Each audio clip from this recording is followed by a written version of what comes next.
Welcome back, GRD 132, Typography 1 to our ex6. This is part 2 where we're working on the Children's Place logo. We're then going to work on the Shelby and then eventually the smutty nose and do a lot of type investigating and type matching as close as we can with our Google fonts, and then we'll do some manipulation with the anchor points to get them even closer. And the font I decided on here, we decided on, well I guess I did, was Quattrocentro, and I used that one before. So we're going to go with Quattrocentro. So any of these here, I'm just going to delete for now. Delete, they're off the page. Now these are on the page. So this is Quattrocento, and this is Quattrocento. I'm not worried about the point sizes because I've been using the scale tool underneath the move tool. So let me zoom in here just a little bit more, and we'll try to get this together. Now, these look like they're kind of spread out a little. In terms of the tracking. So I'm going to spread out the tracking first. That's this down here. That's letter spacing. Spread it out a little bit more. And now that's going to be hard to kind of line it up, but we're going to do that for now. And then we're just going to kind of bring that in there and kind of get it into place. Now we're going to squash it a little bit, but we're not going to squash it yet. But it's about the right height. We want to get the right height.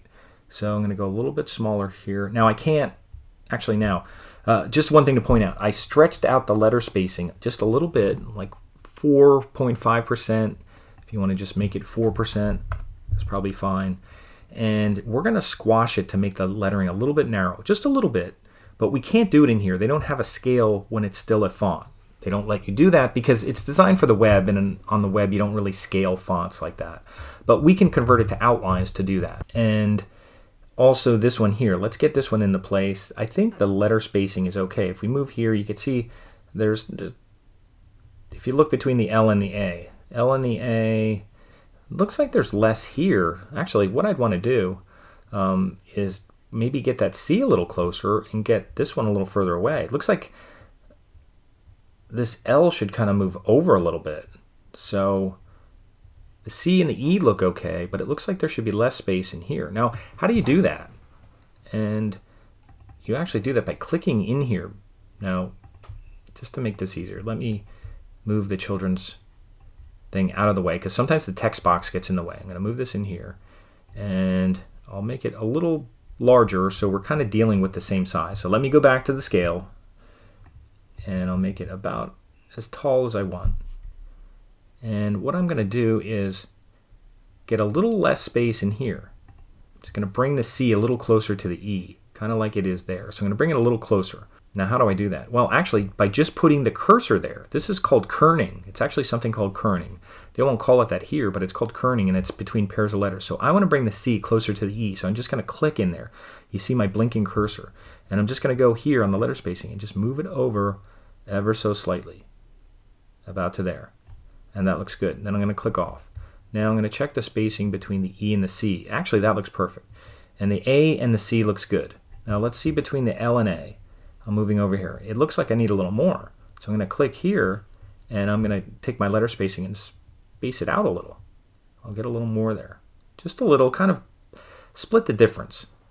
You can see the serifs aren't perfect, and that's good. And then here, I actually want to bring, it won't bring the P over, it'll actually bring the L over. So I'm going to move the P here and bring the L a little closer. So I'm going to double click and then click again and use letter spacing and bring that over a little bit.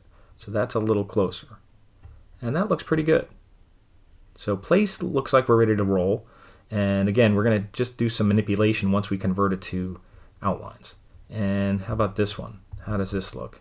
I think we're okay with the letter spacing. I don't know if we have to do much kerning in here with all these letters. I think that's okay. Now, what I'm going to do first is click on this place, and I'm going to convert it to outlines. Now, you can right-click on here, and what we're going to do is we're going to right-click on here and use outline stroke.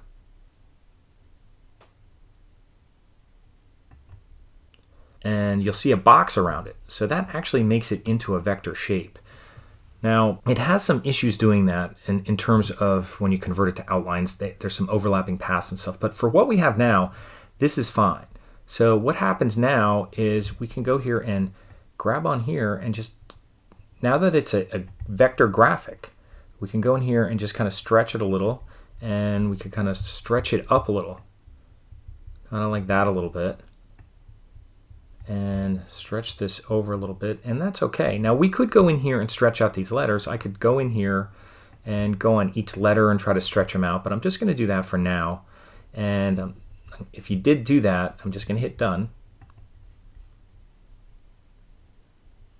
And what I'll do is see if we can mess with this a little bit. I'm going to zoom in here and I'll double click, and I'm just going to drag this down just a little and just do something like that. And I could drag this in here just a little, just to kind of make it look a little more like that one. You can see the curve's a little different, and that's okay. You can mess with this a little. I just want to just change that just a little bit, just by pulling this anchor point down. And whenever you're done with that, you can just hit done.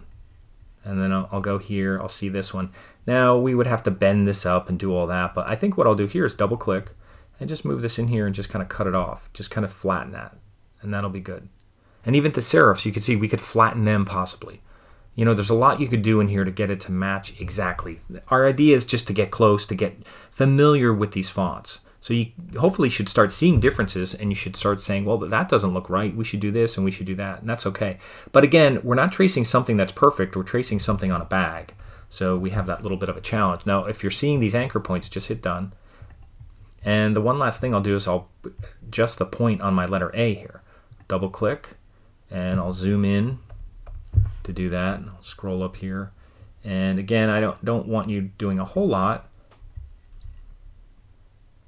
And I'm just going to grab this one and just kind of just make it a little more pointy. And if you look at that one, it's kind of flat at the top. I mean, you could try to do that. Just try to flatten it off a little. You could do that. Bring this in a little. Again, we're not making this perfect. We're just kind of trying to match as close as we can. So that's okay.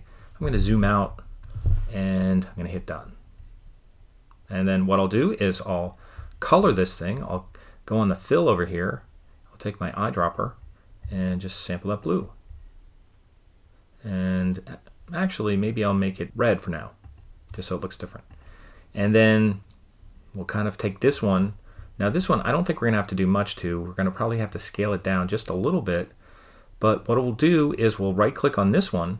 And if you couldn't right click, if you had any issue, I think if you go text, see where we can do this. Object, outline, just trying to find if there's another place to do this if you have any problems right clicking or doing anything like that.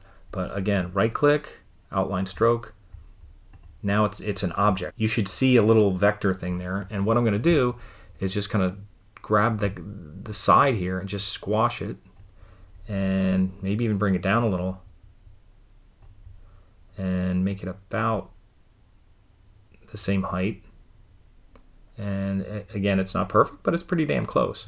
So that's all we're trying to do here. We're not trying to match it exactly. We could, if we wanted to, go find a way to go group these letters so we could kind of nudge the letters over. But for what we're doing here, I think this is fine. So what I'm going to do is I'm going to go here and go to fill and use my eyedropper. Click on that blue color. Close this up. And then click on this. Change that red back to a blue. And then I'm just going to go down here and turn the CP logo off and on. And that looks pretty good. Here's the original. And there's what we did. And it looks pretty good. That's all we needed to do here, is just kind of investigate these typefaces a little bit more, look at some of the differences, look at some of the similarities. You could see we did not match it perfectly. And if you're being very stringent about how you're matching this, that's good. Because some people look at anything and they don't even notice the differences. So we're seeing these little differences. That's why we're doing it. Even though we're not matching it perfectly, we could spend all day recreating these. Matter of fact, if you wanted to, you'd be better off tracing them. To get them perfect. And we may have to do that for some things that we work on. But that's the children's place. So we're going to move on to the next one, which will be a little easier, called the Shelby, which is using a script font. Now this stuff down here, the sans serif, should be fairly easy to work with. But this one was a little more challenging. We didn't get it perfect, but we got it pretty close with Quattrocento. We could have used that Nanum one. We could have used Crimson Text. I think I've used all different ones in the past and gotten pretty close, but we're just trying to match that. Now if you showed somebody that logo, they wouldn't notice the difference between between this. Most people wouldn't know the difference, but you do, and that's the important thing. And we could even do more things to try and line it up to get them perfect, and eventually we will, but for now we're just trying to investigate, analyze a little bit just to get familiar with some of these serif fonts. Look at some of the differences. Look at the curvature here, the transitions. Look at the edge of the serif. Is it square? Is it rounded? How pointy are they? Do they have barbs and beaks? Are they symmetrical? All that kind of stuff. Does the apex pointy or is it not? Now we still have a little angle here, but that's okay. So all this little stuff is what makes up the characteristics of the letters, and serif fonts have lots of little distinguishing personalities and little things going on about it that make it that font. So many of them look the same, and if you look at them closely, they're really not. So that's what we're getting at with this. So we're going to work on the Shelby next. That was part 2, and we're going to move on to part 3, which is going to be working on the Shelby.